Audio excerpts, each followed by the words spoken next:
Share lang po. Tungkol sa composting area. Simple man lang po yan. Araw sa Muya, may teolong subdivision. Tapos na subdivision, may open space.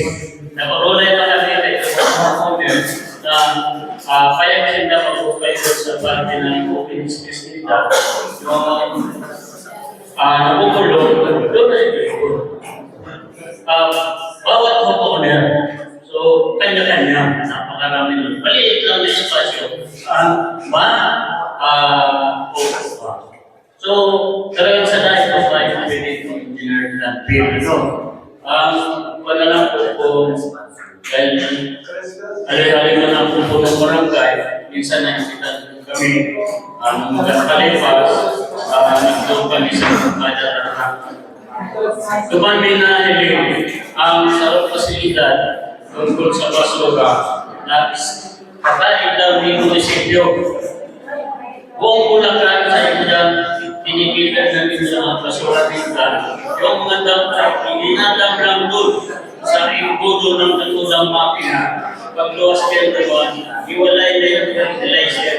May dryer, diretso na sa sako para i-deliver doon sa plantation na asindan bisita.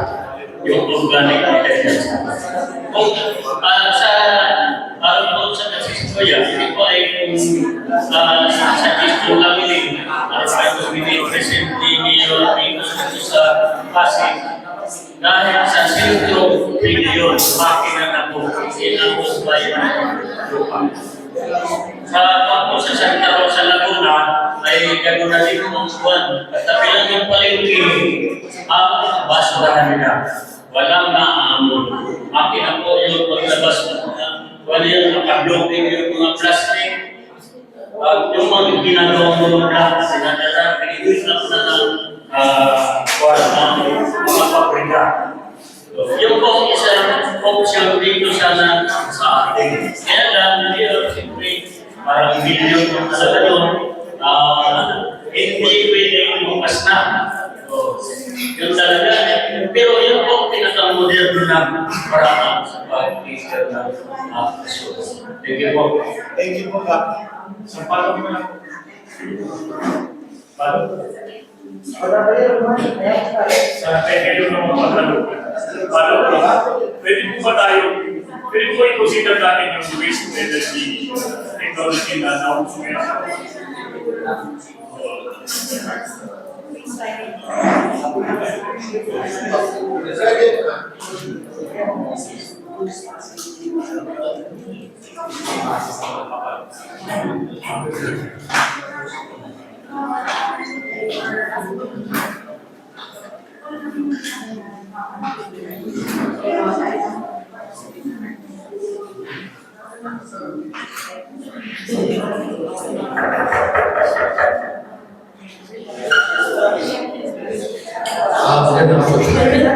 Yung tinatanong ko,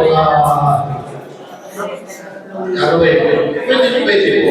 Kasi patungkol dyan sa mga ganyan, patungkol sa basura, may mga presenta na sa akin.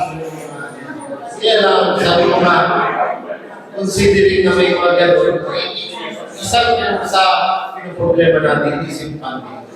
Dahil masyado as malaki may involved na funds natin.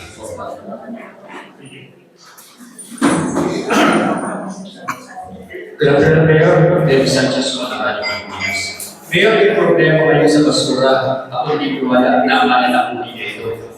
Ngayon, hinahanap ko rin ng solusyon. At tanong ko, Mayor, ano po yung foreign ng timeline na medyo para tutuloy ang resolve ng problema natin sa basura?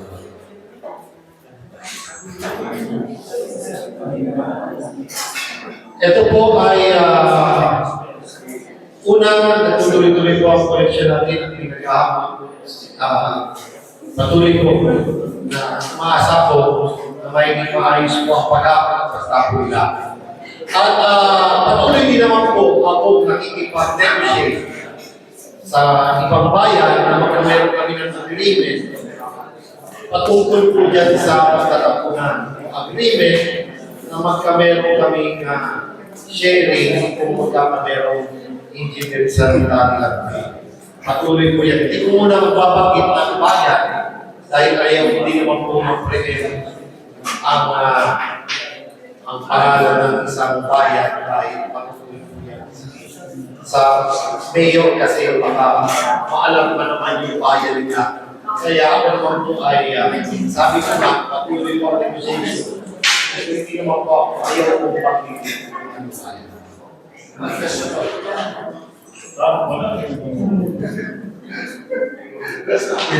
Meron na pati ko kanina na parang itinago yung kontrata. Alam po, at parang yung kontraktor, ginawa yung kapag ng basura, isang kain ko na tayo. Meron po ba dito opisyal ng kontraktor na dapat managot sa kasanggol problema natin sa basura? Kung meron po. Yung violation, sabi ko ba, agad na meron ng violation. Kahit pa isang buwan lang yung determinate ko ang contract. At base po ako, palagi nagbabase po ako sa maayos na servisyo, pinasok mo nila sa kontrata. So yung po ako magbabase palagi. Yung po, sabi ko nga, so dahil yung power po ng barangay, kasama po kami, normally, talagang hindi naman masusolo ng lokal na pamahalaan at pagbabantay ang mga violators na magtatapos ng basura. So, tulong-tulong na lang po. Kung meron man, sumbong lang sa akin, kasama po nila ako sa pagreklamo. At kung maaari na magkasuhan po sa akin na ito. Sagutin ko lang yung relation to that question. To be clear, ang usapin ko sa kontrata ay ni isa pa po dokumento. Wala ko pinipirmahan natin ang kontrata ko ay yung previous administration. For the record, at nandito po sa akin yung mga dokumento. At mayroon lang po kautusan sa akin na may memo sa akin si Mayor. Kung mayroon pang naba at mayroon pagkakamali, ay sigurado po hindi kung pupusintin ang aking puti. Salamat. Hindi na ito, alam ko na papakayan tayo na. Ano mag-kapit na namin po ngayon, tanong ko lang, magkakandak po ba kayo ng massive education campaign? And of course, sabi nga po natin, yung awareness ng ating mga kabarangay. Kasi based on this statement, na ating po mga ulong barangay, they are really interested and supportive po sila doon sa tinatawag po natin education. Sa panig po naman ng ating munisipyo, magkakandak po ba kayo ngayon ng massive information campaign regarding po sa panig ito? Pero dahil po ng barangay housing ng bawat barangay, ito po ang hinihingi ko. Magkameron na rin po sila ng information dissemination sa bawat household. At sa tulong din naman po ng ating community chairman, Consial Timoner, through the committee naman po mga kagawa po sa tungkol sa environment. Nasabi na po sa akin ng ating Consial na sisimulan din po ang magpakalat ng informasyon ng progress education. Yun lang po.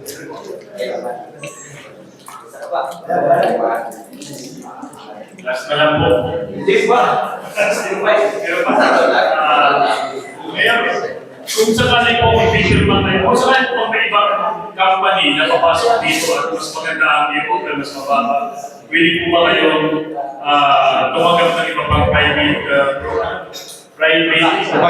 contractor o pwede pumasok at pwede po ba ilagay sa kontrata na sila, isang nila sa kanilang gawain, maliban sa paghapon ng basura, yung information and awareness campaign na sinasabi ni Pag-Quiz na kanilang gagawin sa mga barangay. Paano naman, bukod dun sa paghahapon, meron po silang may impact sa mga barangay. Definitely po, siyempre, may mas mababa at may kasama pang information, dissemination. Sabi ko nga, kahit 1 month pa lang yan, 3 months pa lang yan, kaya mag-terminate ng kontrata. Yun lang po, maraming salamat.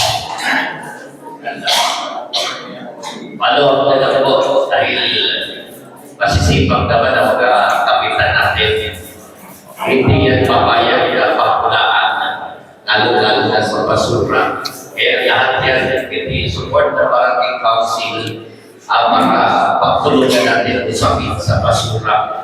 Posible po ba na magtayo tayo, magbuo ang munisipyo, especially Mayor's Office, ng task force kalikasan? Dahil ito yung nagiging problema ng mga barangay na may natatapon, hindi naman sa kanilang barangay, hindi naman sa bayan ng Daet, pero pag nagkagaling outside ng bayan ng Daet na dumarado sa atin, ito siguro concerted effort ng munisipyo at ng barangay na meron tayong pwedeng tawagin yung task force kalikasan na sila on their own capacity bilang miyembro ng task force.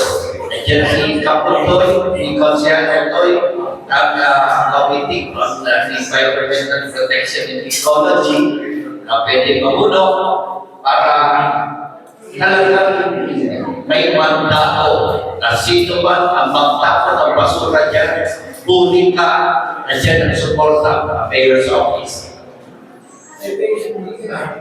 Actually po, meron talaga ito ay nangyayari na sa ating metro at pinatutupad yung task force kalikasan. At sabi ko na wala na ngayon ang ating leadership. Mas lalo po pa po paintiin at may mga order po kung binibasa kanya matungkol sa ito. Lalo-lalo na sa pag-collector ng basura. Yun na po maraming salamat. Siguro naman po more or less ay tatalakay na natin ang mood at nilalaban ng agenda po namin isa. Ako po natin tapusin ay siyempre mamaya pag-communication po tayo na proof of life na tayo pinag-usap-usap kayo ng araw na ito.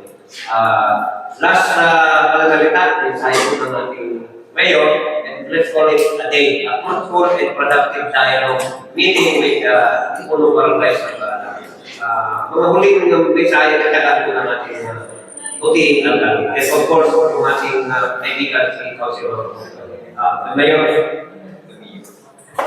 Again, sa inyo lahat, ay papasalamat at meron po tayong pagtulong.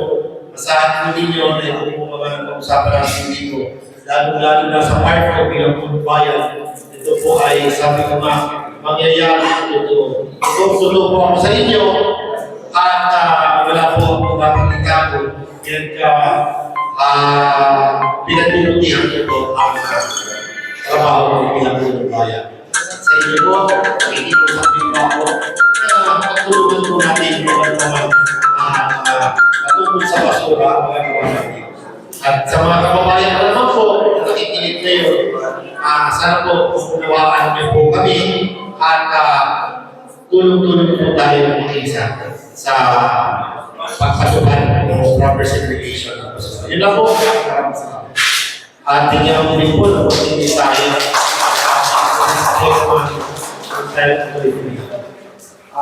Siyempre po, bago matapos ang ating hapon, ako naman muna po ay magpapasalamat din sa mga kapitan.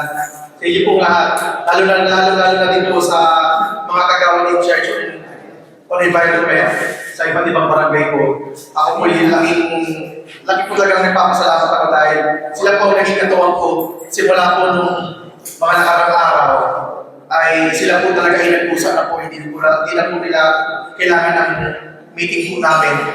Kumbaga, malaki po ang ambag po talaga ng mga kagamit po. Sana po tuloy-tuloy at tulong-tulong po tayo para sa progresibo ng bayan po tayo. Muli po, maraming salamat po sa inyo. Communication na po tayo. Tama, maraming salamat po.